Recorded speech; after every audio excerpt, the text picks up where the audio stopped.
Binalak ng kabit na tuluyang mawala ang legal na asawa ng lalaki para siya na ang maging bida. Iiyak siya nung tumalbog sa kanya ang karma. Halika at sabay-sabay natin tunghayan, mga kapanalig.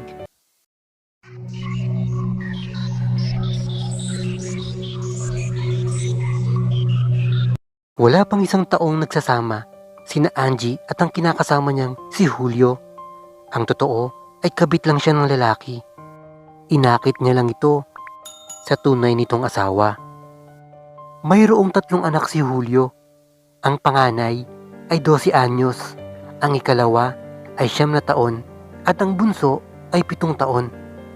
Ang misis naman nito ay mahina ang ulo at probinsyana. Madali niyang nalandi ang lalaki dahil siguro losyang na ang asawa nito at wala nang kwenta sa kama. Kaya ipinagpalit sa isang tulad niya. Tuwang-tuwa nga si Angie dahil napakaswerte niya kay Julio dahil mayaman ito. Lahat ng luho niya ay naibibigay nito. Mas lalong lumaki ang ulo niya nang itira siya nito sa townhouse na bagong bili ng lalaki. Pero hindi pa rin siya kontento doon. Naghahangad pa siya ng mas higit pa doon. Ang gusto niyang papasakan niya ay ang mansyon ng lalaki at ang kumpanya nito. Nanggigigil nga siya dahil mukhang mahihirapan siyang makuha ang gusto niya dahil sa mansyon nakatira ang asawa nitong si Graciela at ang 3 anak. Ang babae rin ang namamahala sa kumpanya kaya nagpupuyos siya sa galit. Ang kapal ng mukha ng babaeng yun, nasa kanya na nga ang kumpanya, gusto niya sa kanya pa rin ang mansyon ni Julio. Naaawa lang naman sa kanya ang darling ko. Kaya hanggang ngayon, naroon pa rin siya ng mga anak niya doon sa mansyon. Kung tutuusin, wala siyang panama sa akin dahil ako na ang inuuwian ng mister niya. Matari na sabi niya sa kumaring kausap sa brand new na cellphone na kabibili lang ng lalaki para sa kanya. Nauto na naman niya kasi ito. Nilambing niya ito para bilan siya ng bagong cellphone. So, anong balak mo, Mare? Kahit anong gawin mo, siya pa rin ang legal na asawa at kabit ka lang. Sa'yo man umuwi ang mister niya, kasal pa rin sila at siya ang higit na may mas karapatan sa lahat ng ari-arian ni Julio, lalo pa't may mga anak sila. Sagot ng babae sa kabilang linya. Walastik, kanino ka ba kampe? Nakakainis ka naman, wala kang kwenta kausap. Inis na sabi niya, tsaka binabaan niya ito ng tawag. Pero kahit ba na sa kausap, ay may nabuo namang ideya sa utak niya upang tuluyang maangkin ang pag-aari ni Julio. Pupuntiryahin niya ang mga anak nito kay Graciela. Kailangang mahulog sa kanya ang loob ng mga ito at kapag nangyari yun, mas lalong mahuhulog sa kanya si Julio at tuluyan na nitong hihiwalayan ang kanyang misis.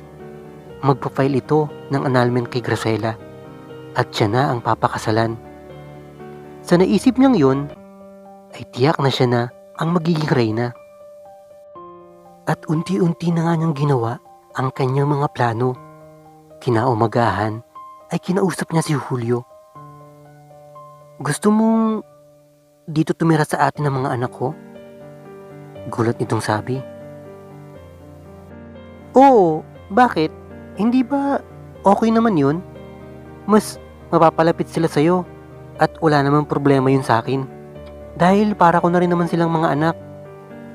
Sagot niya na puno ng pagkukunwari. Madali niyang napapayag ang lalaki dahil bihira na itong makita at makasama ang mga anak ay pinakiusapan ito ng asawa na magbakasyon muna ang mga ito sa kanila. Dahil utu-utu naman ang misis ay pumayag naman ito. Nang nasa puder na nila ang mga bata ay maayos ang pakikitungo niya sa mga ito at inaalagaan din niya. Pero ang totoo ay puro kaplastikan lang ang pinapakita niya sa mga anak ng kinakasama. Kapag nagtagumpay na siya na mapaghiwalay ang mag-asawa, ay tsaka niya babawian ang mga anak nito. Lagot ang mga ito sa kanya. Unti-unti namang napapalapit ang mga bata kay Angie. Siyempre, ang galing niya mambola.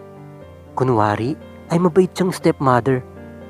Kaya unti-unting naitsupwera ang kanilang tunay na nanay. Kaunti na lang ay maagaw na niya ang mga anak ni Graciela. Isang araw, habang nag-aalmusal sila, ay naisipan niyang isakatuparan na ang unang hakbang sa plano niya. Lalambingin na niya si Julio sa harap ng mga ito. Malakas ang loob niya dahil alam niyang nakuha na niya ang mga puso ng mga bata. Darling, siguro naman pwede na tayo. Yung alam mo na, baka pwede na tayo magpakasal. Tanong niya kay Julio. Ano? Gulat na sabi ng lalaki. Matagal na naman kayong hindi nagkasama ni Graciela, di ba? Baka naman pwede ka na mag-file ng annulment. Hayaan mo na siyang lumigaya sa piling ng iba. Ako na ang tatayong ina ng mga anak nyo. Tayong dalawa ang gagabay sa kanilang paglaki. Plastic na sabi niya. Nagpaalam naman si Julio sa kanya na may aasikasuhin kaya maaga itong umalis. Siguro ay tungkol sa annulment ang aasikasuhin ito. Hindi umiimik si Julio. Biglang napaisip tsaka tumayo sa hapagkainan. Wala ring reaksyon ng mga anak nito na nakatingin lang sa kanya. Ibig sabihin ay hindi kontra ang mga ito kung magpapakasal na uli ang kanilang ama. Mukhang tagumpay ang plano ko. Sambit niya sa kanyang isip. Tuwang-tuwa siya at lihim na nagdiriwang dahil malapit na niyang mapatalsik sa buhay ni Julio at ang mga anak nito kay Graciela. Pagkatapos ng annulment, natitiyak niyang pati sa kumpanya ng lalaki ay mapapalayas niya ang babae sa kumpanya at siya ang papalit sa posisyon nito. Nang sumunod na gabi ay kinausap siya ni Julio. Sinabi nito na may sasabihin nitong importante sa kanya. Ayos, ito na ang pinakahihintay niya. Yayain na kaya siya ng kasal ni Julio? Goodbye Graciela, ako na ang bagong reyna. Nakangisi niyang sambit sa isip. Pero kailangan, bago siya kausapin ito, ay maganda muna siya.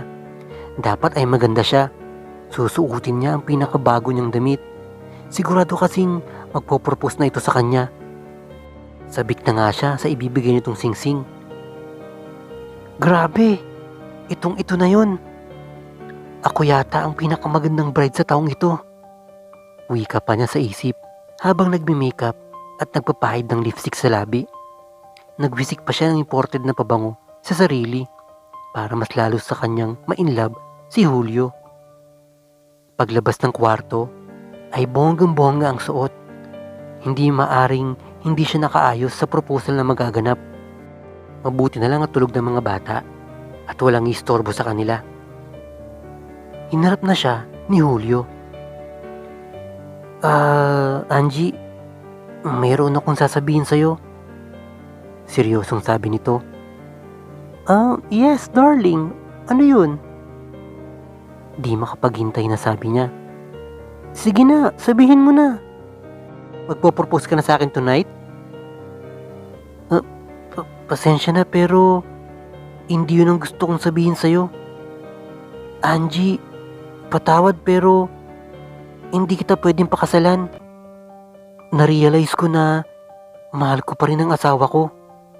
Maling-mali itong ginagawa natin. Hindi ito tama. Pati tuloy mga anak ko'y dinamay pa natin sa kalokohang ito. Pagkatapat ni Julio.